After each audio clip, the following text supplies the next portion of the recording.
My name is Luvuyo Rani. Mm-hmm. So No, wait.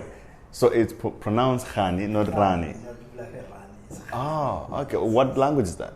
Xhosa. Is it? Yeah. So R is pronounced as that? No. It's RH. Right. Okay. Makes sense. RHANI. Ah. So because over time we took H and it's like Rani. Right. Whereas even like Rani now, so you know, Khadebe, Khali, no longer have H now. Mm-hmm. They like Oh, so Radebe is supposed to be Khadebe. Khadebe. Right. Yeah. Okay, that's interesting. Do you think your name is going to evolve? That the H will go away? No, the H already away. I mean, the H is not no longer Yeah. So, But do you think the pronunciation, say, in the next two generations of your children? It will happen. I mean, like because every time I get like when I introduce myself, I'm Luvuyo Rani. Yeah. Instead of Rani. So, Right. So it will happen.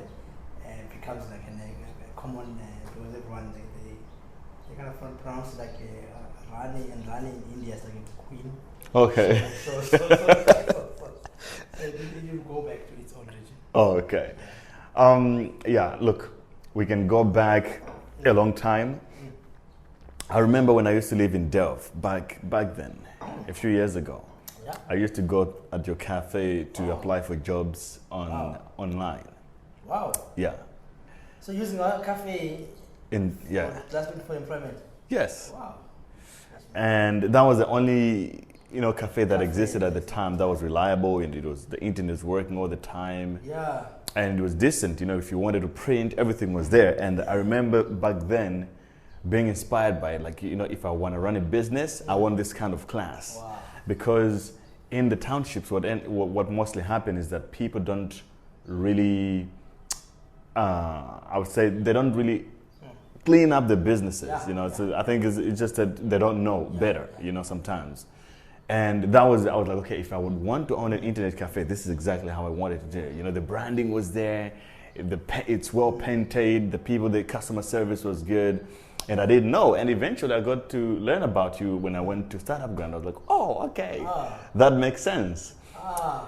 So, I have a lot, I owe you a lot. But I was really coming back, on this, because if you think about it in South Africa, it's, I don't know in Africa, in fact. So not only from a township point of view, from a country, from internet point of view.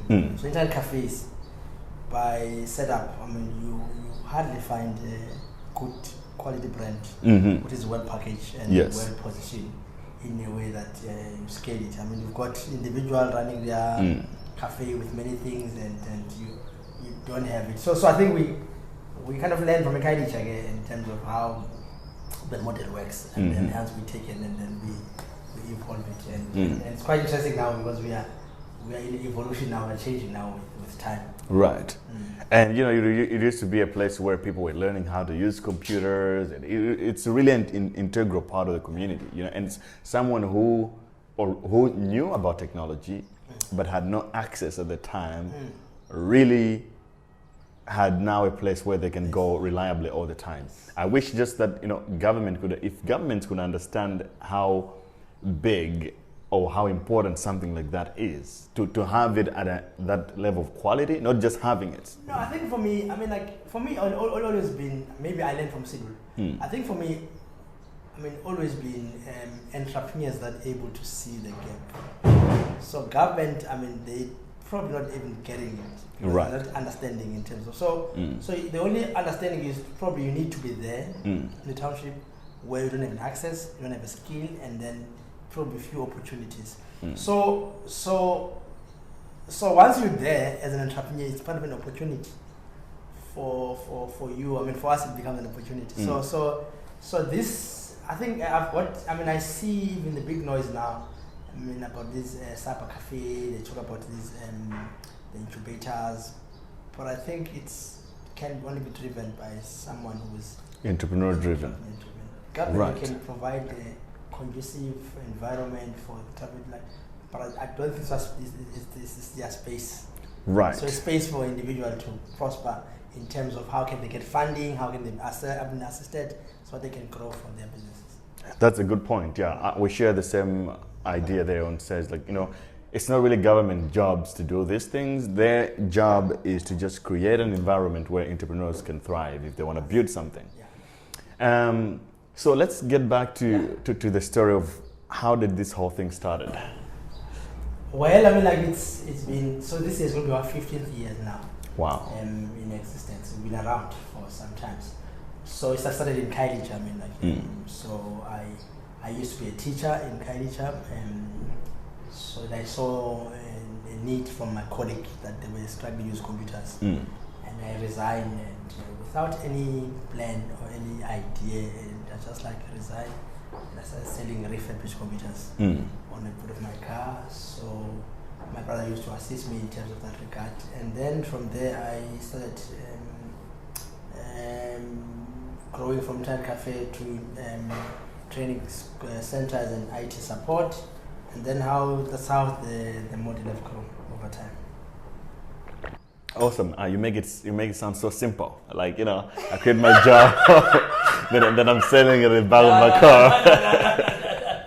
No, it's not that. I'm just like trying to summarize it. Yeah. To explain that how it like once it's like 15 years, I can take I mean hours to explain exactly in a bit details. But I mean that's how the story evolved. Because look, you can think of an idea of saying, oh, I'm in a township like Khayelitsha, I want to start an internet cafe. If you're from that community, you already know what the risks are,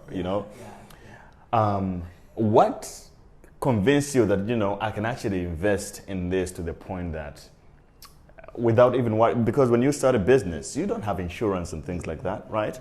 And what really convinced you that I can start it and really invest and start the operation? I don't have to worry about someone coming and breaking in, because if it was that simple, the big guys would have already done that. Oh yes. Yeah. Oh, yes. No, it's a good thing, and people are normally criticize me that I make this thing too cool, as if like it's a thing, and sometimes I didn't forget.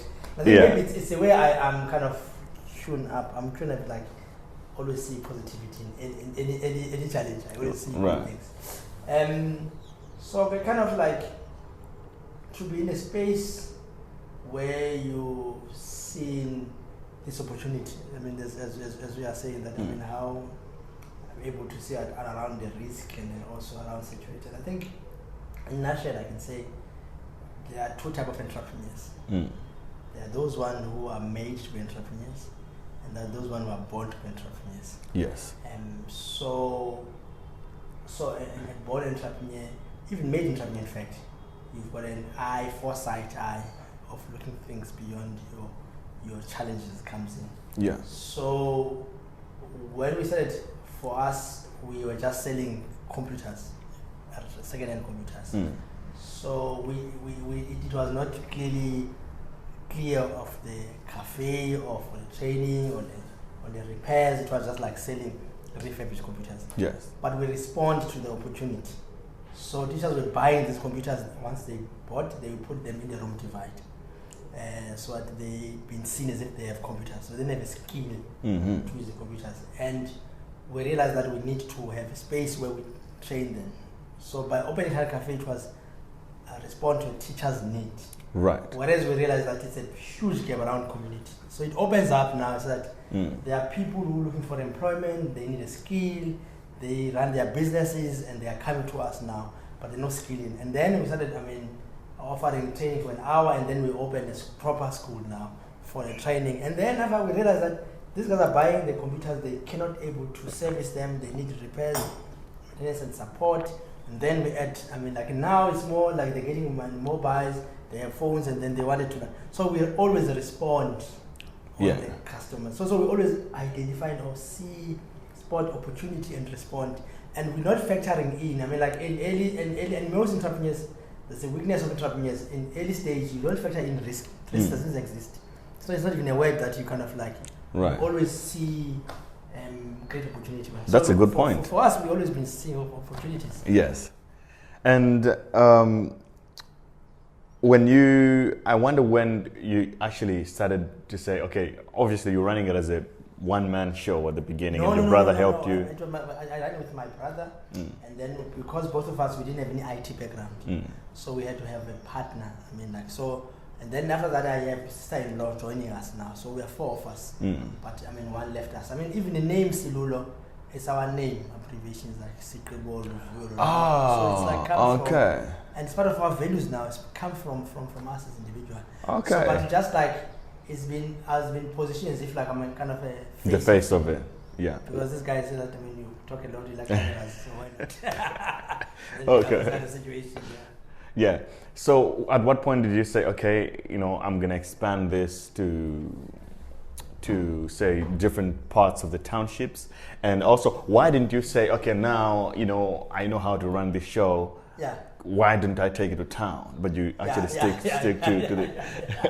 No. I mean, I remember when we first won the award, 2007. So we were recognized by KPMG and Cape Times as a best entrepreneur. We had only one center in Khayelitsha then. Yeah. No training. We were busy looking for a training.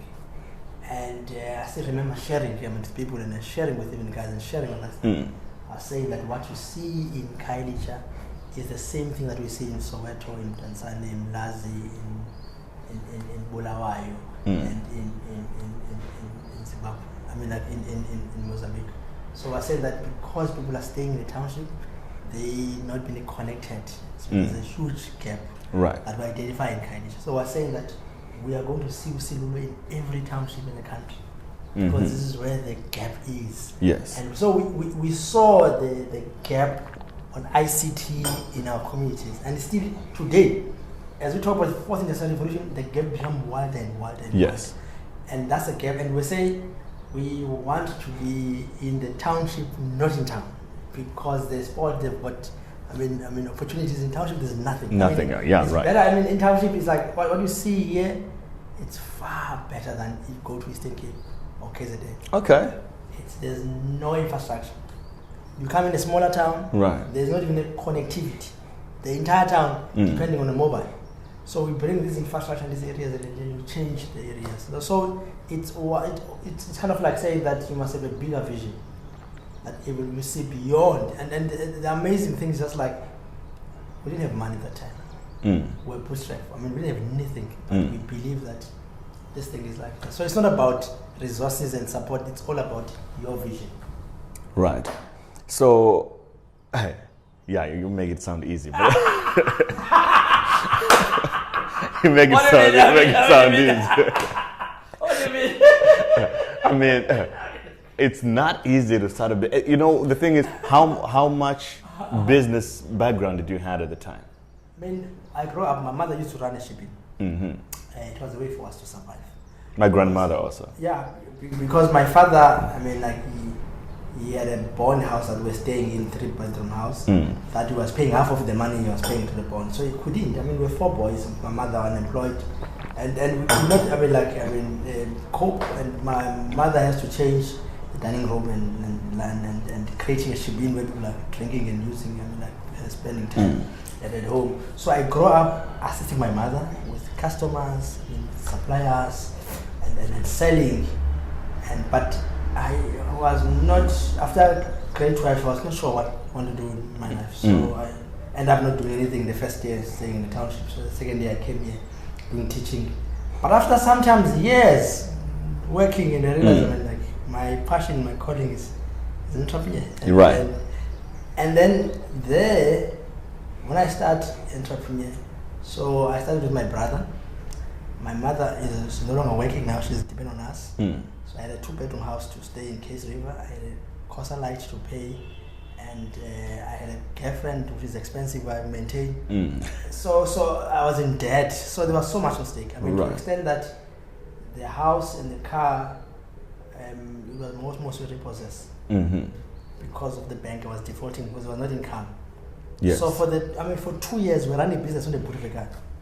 Wow. For 3 years we're getting a model. Our model started to get the model by 2009, 2010. Yes. So for 5 years we're not getting, just like survive, like not even a way for us to get it. And I was blacklisted.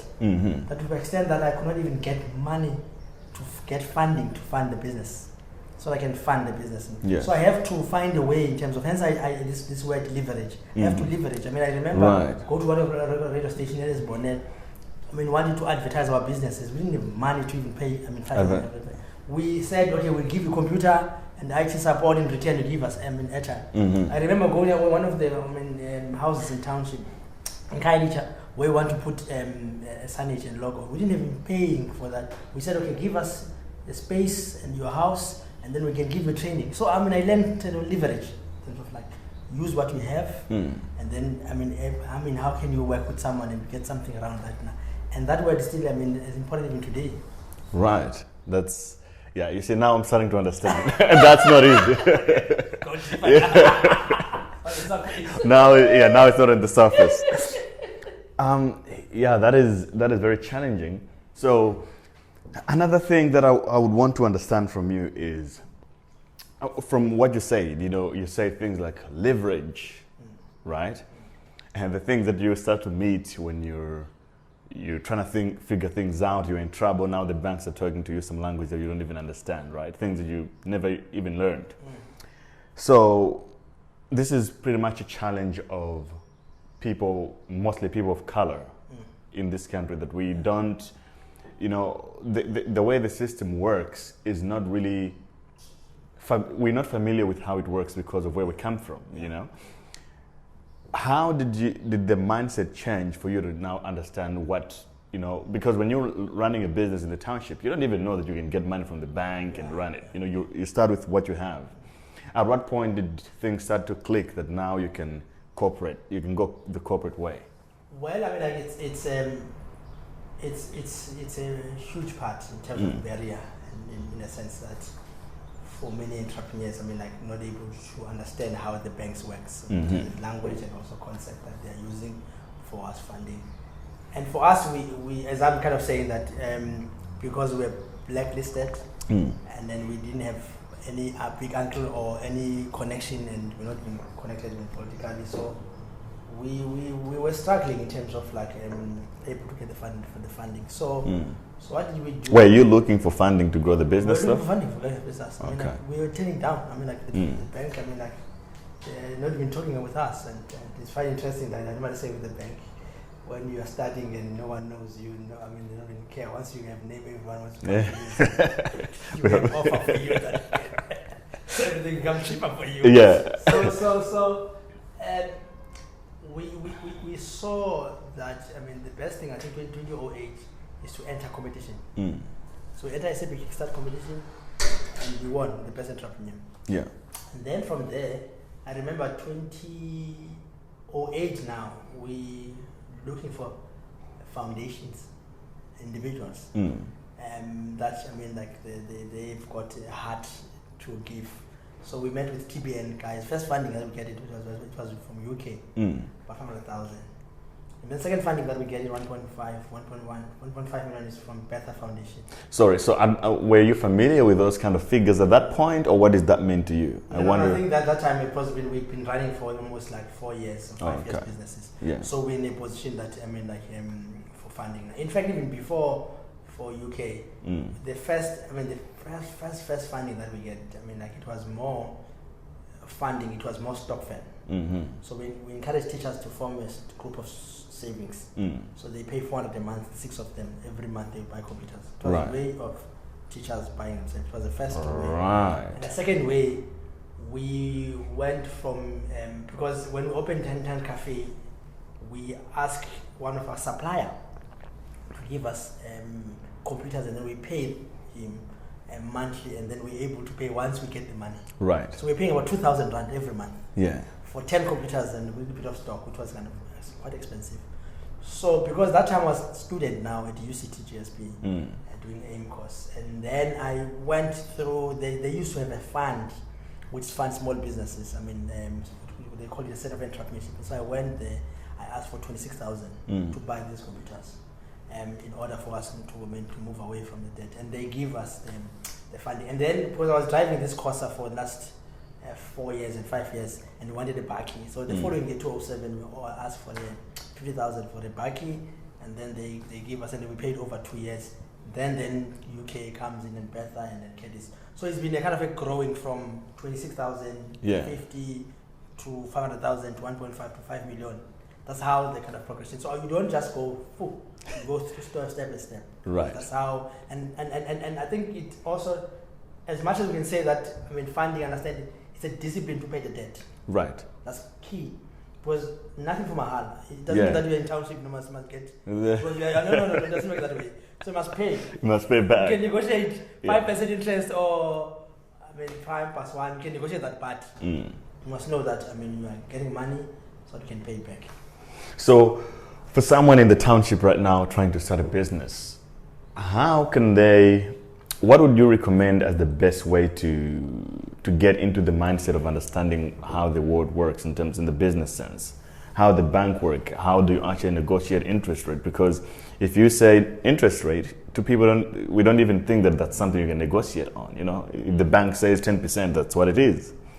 No, I think now I'll start even beyond to talk about the interest rate now. From someone in township looking for funding and running their business growing, I think one thing that we must start in any business, in fact, for beyond, and the biggest problem, more than funding and the language, it's separate yourself from the business. Okay. That's a big part. What does that mean? So it means that, I mean, you've got a business, and then you don't kind of like pay yourself salary. You just do it drawings. Right. Because it's your business. You go anytime you want money, you go and take money in the business. You don't understand that these are two separate. Right. So you got your life where you get paid by the business, and you've got the business life that business run on its own.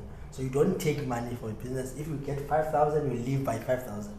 So you create discipline. So it's a discipline. That's hard. That's where that we're missing in there. That's hard. Right. Because in the beginning you don't even know. I think you depend on this business. Yeah. And everything you work for this business, and you assume that business has to work for you. Yeah. Because it's your business, and that's why it becomes messy now. When you want to go in, you can't even go to a bank. Because the bank, when they look at the finances, they can understand. I mean, where the expenses here, where you come, but they see many drawings here. They don't see. I mean, they see revenue that comes in, but the bank. So it's a kind of profiling yourself individually. Even the bank, when they fund you, they will have to look at individually when you fund the business. Even if your business is doing very well, you not doing okay, they won't fund you. Because this thing interlinked, but they are separated. So you need to make sure that you start from just like saying, I'm running my business and I need to run away from a business so that I can make sure that I can live on what the business can, so that I can work on business so that it can give me more revenue so that I can be okay for that. I mean, you won't believe when you started, I used to get paid 1.5. And I used to be a teacher, get a problem 8,000 by the time, and then I went to 1.5. So downgrade. Yeah. Living that kind of like. Right. And then you start growing from the 3,000, 6,000, and then you grow from there, and you live what like. Another thing, when you're in a township, you start touching a little bit of money. Mostly, there is also a challenge of not only starting the business, but just financial education in general. Like, when you get money, what do you do with it? Those kind of things. Mostly, some of us, when we're growing up, when we think the idea of having money is owning a car, a fancy car, or, just buying things. I don't know if you ever went through that phase, or how did you learn to just be disciplined about it? No, I think because you make a lot of money, but you're pretty relaxed for it. It's a funny thing when I was doing time in Kosa. Yeah. I used to go and bashing people. I mean, people have buy. I mean, like when you start making money, buying 4x4 and buy Mercedes Benz and not invest in asset in that regard. And it's funny enough now I'm trying Mercedes Benz. Well, but it makes sense for you. No. It's not breaking your bank. No, it makes sense once you, in order to make sense. Yeah. But I think it's really kind of like the discipline of investing in your asset. Because my stores are my asset.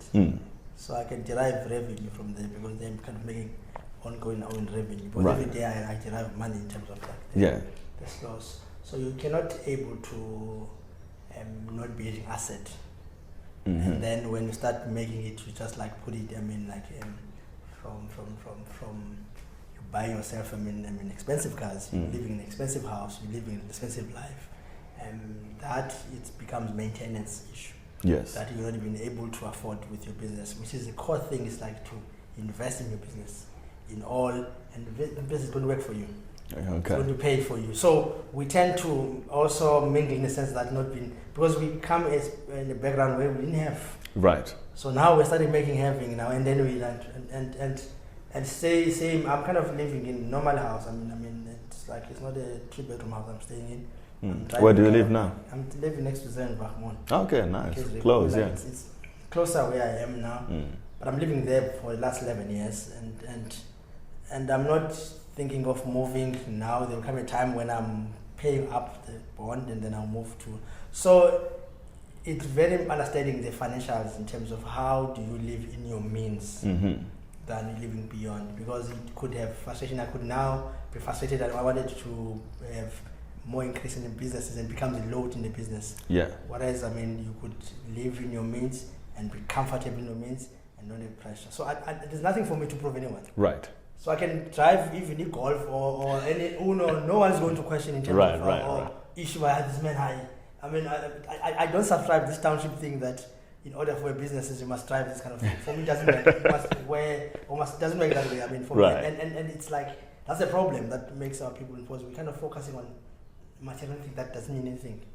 And we give money away. That's what we don't realize. Because we're not invest, we're not even save in terms of that, because we want to showcase in terms of how we arrive now. We learn. So for me, that's why I'm saying that why I'm doing this thing. What for? So no one knows in terms of like what I mean behind it. It's okay, and I like that. Yeah. There's no ego issue or I want to prove it. So it's more on living in the comfortable where I'm comfortable, and able to spend time traveling and enjoying life. Do you think you reach at this point only after when you get a couple of wins, then you understand, you prove enough to yourself? I mean, we had this 10 years back, 2008 or 2009, with my partners, 3 partners. I mean, we had. I mean, they were that. In Township, they recognized what kind of car you're driving. Yeah. And I was like, I don't subscribe to that. Way back, I was like, this is a danger and it's a problem that it kind of, for us, we continue going through that. So we need, and I think for me, it's always been uncomfortable because spending, the townships and showing this opulence of wealth. You invited unfortunate attention. Right. But it doesn't mean that you must live in whatever you work so hard. Yeah. It's your choice. If they decide it's your choice, but it cannot be just showcasing. There's more to life. Oh yeah. That can be. Success doesn't measure based on what you are doing. Success, there are many ways that. So for me, I'm not driven. I'm not. There's nothing that makes me happy or London, because it's like it's a short-term thing. It's like, why don't we buy a nice car for a few days like that? But beyond that's not. So for me, it's always about like looking at what's like, how can I invest in my businesses? So it's better for me to take that money and invest to other businesses.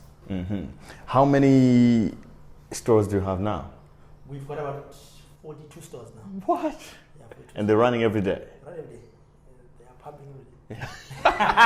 They're pumping every day. That's the best way to...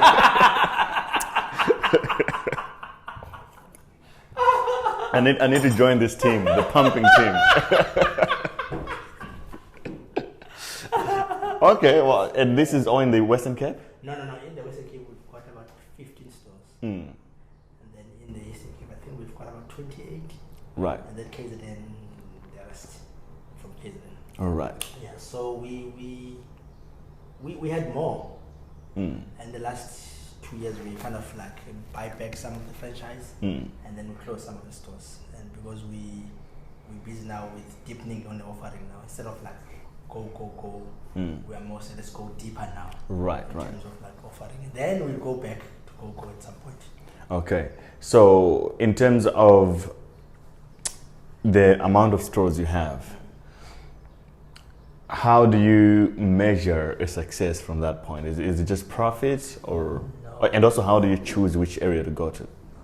Well, I think it could be part of the mistake that we've done it before. Okay. We're just with my brother, just like sometimes go out in the street and then this one. But we turned out we look at our store. Our stores are next to ShopRite and Pep. It just happened on this home, but we never been designed. Okay. So we didn't have any metric before. Metrics where we see said, okay, how many people comes in, what LSM they are coming in, and then how much they are spending. We didn't have that. It was like entrepreneurial, our cuts, and we make mistakes around that. So I think the keyness is like the right location. Location has to be key for people to have access to it, and then also the keyness for us, right people who are in the stores, who have become champions. Because I mean, you're sitting here got a store in Tata, it has to be a safe store in Delft and Philippe, or exactly in terms of the service and then the quality and the delivery comes around that. So out of the 42 stores, 16 of them are franchise stores. So out of the 16 stores, 8 of them are owned by former staff members who were students. Okay, that's beautiful. That own those stores. And then 8, we converted this entire cafe that were there and created Silulo a model. So it's more impact in terms of how many franchises we're creating, how many entrepreneurs we're creating, and then it's all about the student. How many students we train? I mean, this year alone, probably we train about 5,500 students. Wow. It's the biggest, community that we probably within the next 2 years probably train about 10,000.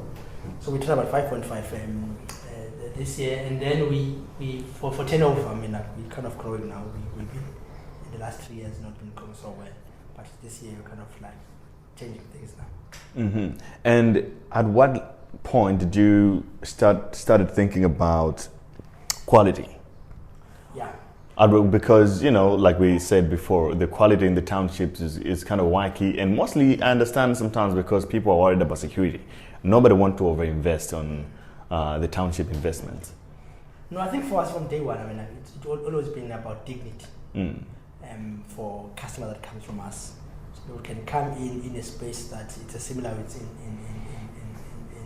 waterfront, so they can get value for their money, and they can see how we take them very serious and we respect them, because 10 years back people were not even able to touch a computer. They were kind of depending on us in terms of our system, in terms of doing their CVs, and also showing them how the internet works.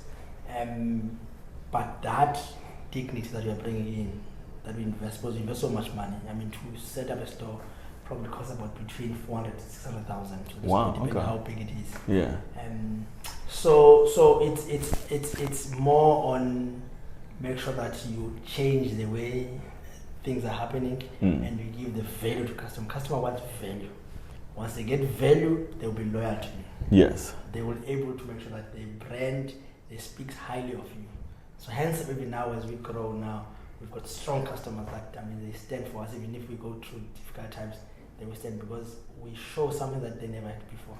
And how long does it take you for, when you invest, say, 400,000, how long does it take to return some kind of profit or to break even? The store in Delft, for example, we bought that house. It was a shack, and then we changed it and built this double store, and then it cost about probably 650,000 to build that kind of infrastructure, and then 950,000. And Delft, it's probably number 3 store that's doing very well. Okay. With the revenue that comes in from stores in the Western Cape. So some stores take 6 months. Okay. Some 12.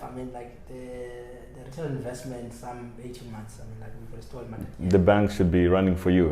They like those kind of returns. That's why the biggest problem we had before, we had many investors. They want to come to us and say, guys, how much you want? I want a stake, and we attend them now. So no, it's owned by us, no investors, and we still growing conservative. So it's owned by you guys still. We don't have any equity partner. Okay, that's a good point. No, because what they do slowly, they come in, and the next thing you know, you don't own anything. No, it's got beyond because doesn't mean that you could get an investor. Maybe it's supposed to be 150 stores now. If we're there, open up land. So maybe we've changed ourselves. Could be now focusing on revenue more than impact. So it could be where we have money now and don't even see ourselves now because we've been traveling around. So it could be around that now. But I think for us it was we just love what we do, and then we were giving all, and we learned so much in terms of that. It was a great thing that we never go through money first.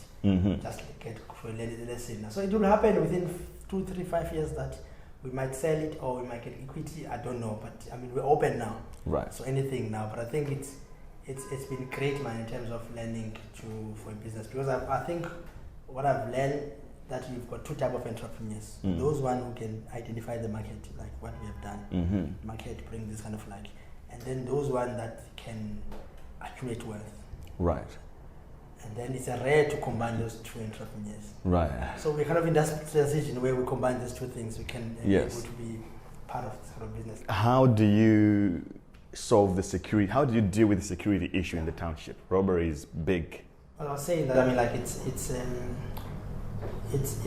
many things that have to do with. I mean, it's not one way. Okay. Many things that have to do it. You could put security. You could put insurance, but they're going to be hit in a different way. So there's going to be some continuous like robberies. So, but I think for us, we deal with in different ways. I mean, like for me, I remember in Philippines, we had break-ins. They come in at night and then they over the roof and they took about 25 computers. Wow. And then the following day, the committee came to us and then tell us exactly where there's computers, and we went with the police and then pick up those computers. Oh, wow. So you get a buy-in in terms of that. So I also remember in the traumatic robbery I experienced Khayelitsha, where they took café staff and laptops and computers, and there were 15 of them. It was the plan thing even involved even internal staff members. So hence we closed the office and moved here in Belvedere. So I mean it was a traumatic experience, but I mean after that I remember communities were kind of coming in, praying. They want to march. I mean you kind of get the hug. You could see people were kind of disappointed with all of this thing because they're kind of feeling that we are part of the community. Yeah, they kind of feeling that it's them that's been robbed. You get that kind of like that connection with the community. That's how deep it is. So I remember we had some robberies in one of inside B, and then we've been assisted by Tax Association where they kind of dealing with this criminal and make sure that they're not touching us again. So and then I remember now we had some serious robberies, and I reached out to the politician, the premier, and said that I'm hit. Speak to that to MEC has tried also to assist to see how can they could assist in this regard now. So you find in different ways. But you said the townships are mobilized in a different way. Yeah, I was saying that's what I'm saying. Like you must understand the stakeholders who is like running the space and like So if in Delft and maybe you have a Delft association or Delft Development Forum, and then you've got also criminals that are there. Also you've got like a taxi association or different people that are there which have interest of making the community better. So you must align yourself with them. Okay. So that they can understand your intention and also understand in terms of your safe issues, because they will protect you. Because they will guide your asset, anything that happens, and they will make sure that and you make sure that you work with so for us, we work with guys. There's kind of car washer guys next to us, and the neighbors, they take care of that property. There's no one staying there, but that property has never been vandalized because of the community, how they take care of that. So you just need to find out from township to township what is working. So some of them are political and some of them political, some of them are criminal. Right.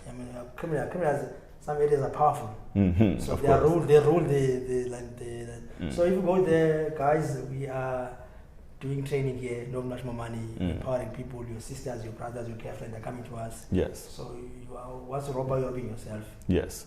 So do you go in and do these kind of relationships yourself? Yeah, no. In fact, it's amazing, this thing.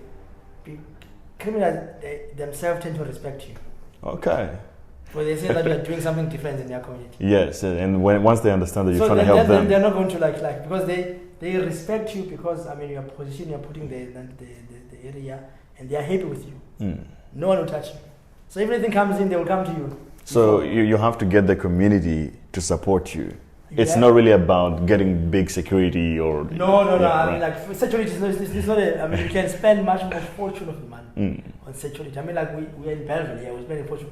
We don't have this thing in Khayelitsha. Okay. Our stores, you could see it's open. You can come in and then you can service. There's not much more around that. And, yes. And even if anything happens, we'll find out. Oh, okay, even that's last a good time point. when I was robbed, I get a call. Many calls. In police station now in Claremont, I know where those computers were there. I can go with you and then we can pick up. I said no, and I was like hard for that time, and it was too much. I said no, let's leave it. Okay. So you get so much in terms of like the way this brand Silulo, they take so much. They take pride of this brand. So it's almost like how it works in the community is the same kind of groups of people that do certain types of activities, right? That's why it's easier for them to get others. It's a complex as in other communities. It's not as easy as and it's a complex thing that around the community. But I think I kind of like once once you great, it attracts the greatness. Mm-hmm. So everyone wants to associate with the greatness. Right. So everyone wants to be seen, even if they are doing their own things, but they kind of like want to connect with greatness. Because I think the common theme there is that everyone, all these small groups or movements in the townships, they all have the same idea of making the community better. No, they are. They might be. You could see the crime, where that crime money comes from investment in the township. Yes. In a better way, extension of the house, building the business. Yes. So it's always about, making better in the community. So if they see you making the community better, and also I used to do this. When I have time, I probably once a year now. So I used to have these network sessions every month, inviting speakers to share with the entrepreneur. And I used to invite many people to come in, and that brings much more for me, network, knowing exactly who's doing what's happening in terms of like, so I can understand as much I'm giving in, but it gives me much more intelligence in terms of what's happening in this life. Right. So that becomes so you really have to invest in the township, even on the political thing. So I kind of serve in most of the organization in the township. Mm-hmm. If it's a radio station or it's a community, so I serve. I give my time and serve on these communities because I need that intelligence. So I cannot be in a situation where we don't know. We don't know what exactly. Not part of us. Right. And then you would say and you swear that I was born and stay in Khayelitsha because there's nothing for me that's separate with the community. Right. I'm part of everything, and that it creates you a respect with the community. Awesome, that's fantastic. I think you're the only one of a few people who can actually do this. No, it is. No, it's because I'm in Khayelitsha alone. I've got about 8 stores, so there's so much investment. Yes. For me, but I don't do it just for protection. But I do it genuinely to serve. For me, it's also serving. The next generation. So, but it's all about leadership. In the sense that it's not about me. This thing. For the blessing that I'm having, for me, it's my responsibility to give and to share. It's not okay to have identified. We have these few individuals that are successful. Yes. It has to be more. It's a long way to do it because we're dealing with structural issues, systematic issues, systems that have been there, but we need individuals who's got light to be able to say this is how things have been done. So anything that has to be done for the township or the community, you will find myself spending time. Are you gonna end up in politics?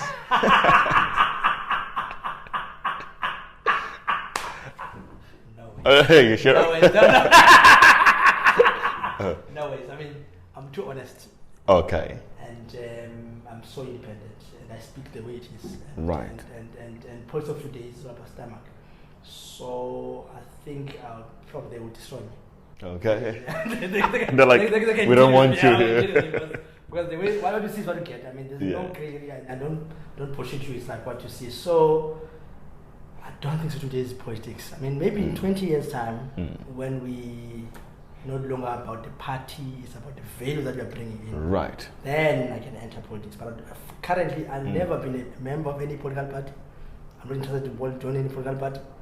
But for me, I've always been, there's deeper things in terms of leadership is very key for me. Yes. What kind of future are we doing? How can we able to stimulate and growing? And how can we inspire people so that they can be able to take dreams and realize that they can make it? That's what when I realized that even on Silulo, maybe in 3 years' time, in 5 years' time, I might be a chairman and I might leave this position and then look at other probably things around the country. So I don't know. I must go back to lecturing. I must probably go back and motivator or like like a book, but the future is bright. Yes, the future is definitely bright. Yeah. Yeah. But what are the things that you look into? What other things do you see yourself doing in the near future? No, I mean, like, it's quite interesting. I mean, like, now, last week I had much more interesting with the EO. EO, it's a entrepreneurs organization. Yeah. And I used to remember, so I'm back now. Right. So I would drive the membership. So which means that the agenda is to have more black EO members. Okay. So even if they are part of a program, they're doing 300,000 to probably 10 million. No, we need more blacks. It cannot be a situation where we have more, we don't have more black businesses around. Right. So it's going to be part of like the responsibility for me to stimulate entrepreneurship. So I see myself that I've got a responsibility, and that responsibility for me to serve or to be engaging and in part of it's something that I don't even derive revenue around that. Right. It's something that I really feel that it's what I ought to do now to do my part. Because in life, it's my philosophy. It's not about money, connection, how people knows. It's about the impact. Because all of us are going to die. Yes. And people will remember about our work. Right. And you know what I like about your business is that, you know, recently it has just grown that in our communities, people associate business with politics. It's like you have to have big government tenders and connections for you to be successful. But you have proven it that no, you can actually just build value and become successful because of that purely, you know. And it has stimulated many businesses in Khayelitsha. I mean, like you see Olufefe doing spinach bread and they're growing. You see Sizwe making bicycle with that. You see these guys with coffees. I mean, you see amazing entrepreneurs are coming in now. Yes. And all of them are saying that because we've seen from you. Right, that's beautiful. That through this hardship and then through these challenges you've made it. So as young people, we kind of like also take our space and come with innovative ideas and kind of like, and that's how, I mean, probably for me, I want to be remembered. Yes. In the sense that I've done it before and I pioneer and I open doors for many people.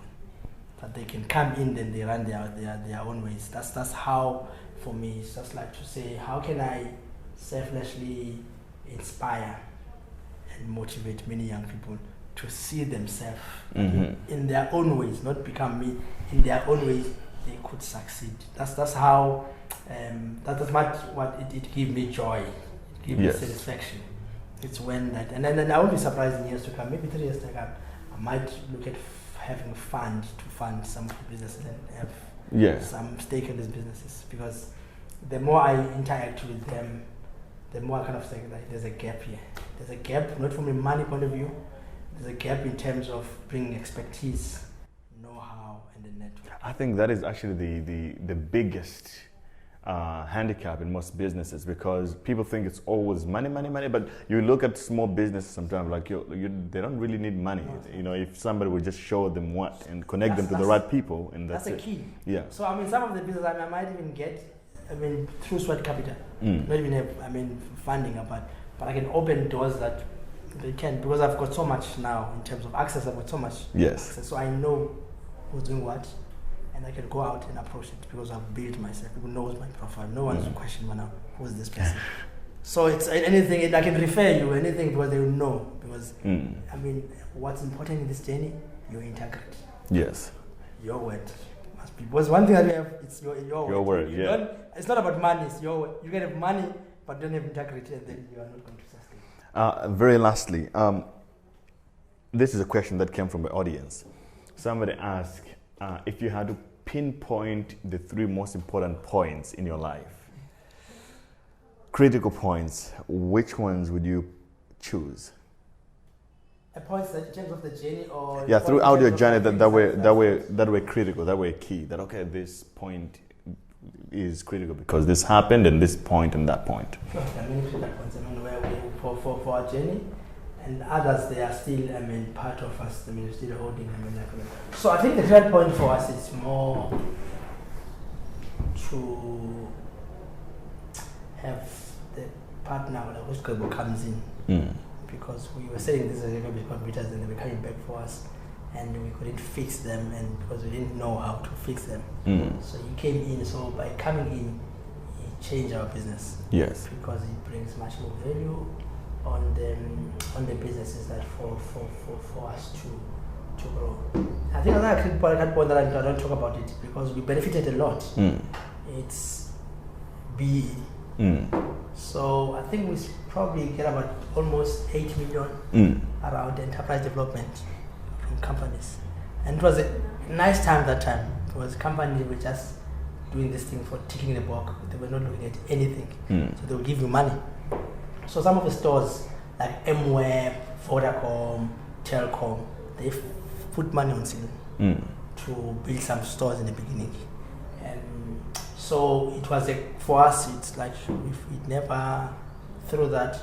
And then, I mean, the critical point, it's also the support and the mentorship and the guidance. I mean, like from Endeavor through EO, through Schwab Entrepreneur, and then through attending Harvard courses and be part of Davos meetings. So those are kind of moments that able. But more than personal moments, I mean, it's when I went to Switzerland to attend the well-being program, and I realized that how important my ancestors in my journey, and how important for me to go deeper, to connect to the first, second, third, and then fifth generation.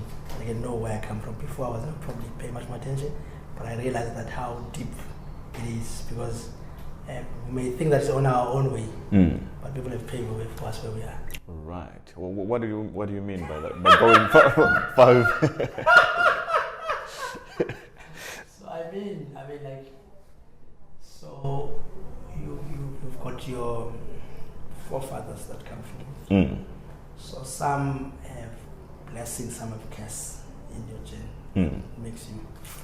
But because some of them they've sacrificed a lot for where we are today, and some we get blessings from that because of they've been great, could be spiritually, could be traditional, but I mean there's kind of a connection now with like, because I still believe that there's a connection with the greatness of the Rani family that comes in, from my mother's family that comes in. So it's not only about now that I'm here, it's because of the past that makes me where I am today.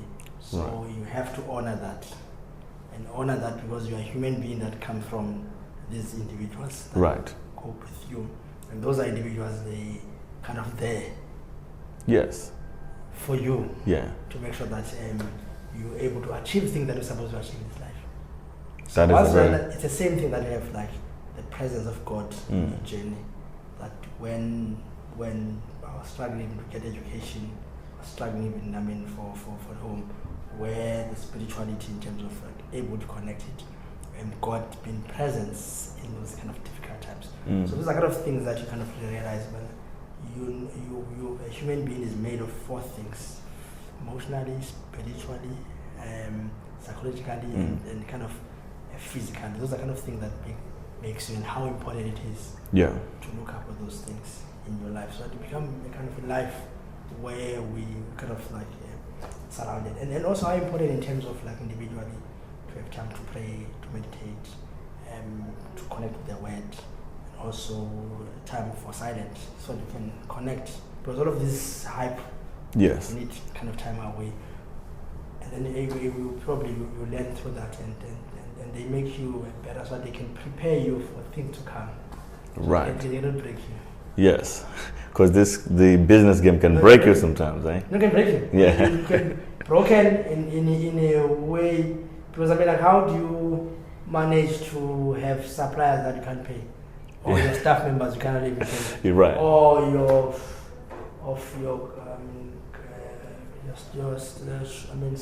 office been banned and everything's gone. Or you get blacklisted. You're blacklisted. How do you like? You have to be strong. You come back and stand and still believe. Right. It takes a lot of strength. It has the strength. Yeah. And you need that strength. And that strength is ongoing on. It's not the one-off strength. You need inner strength that you could have. It's like a muscle that you have to deal with these things so you can still stand. Awesome. I appreciate it. This was great. Thank you so much. We should do this often. I can see. We can talk and talk and talk. Exactly. No, but you're great. I mean, I enjoy also your questions. Awesome. Thank you.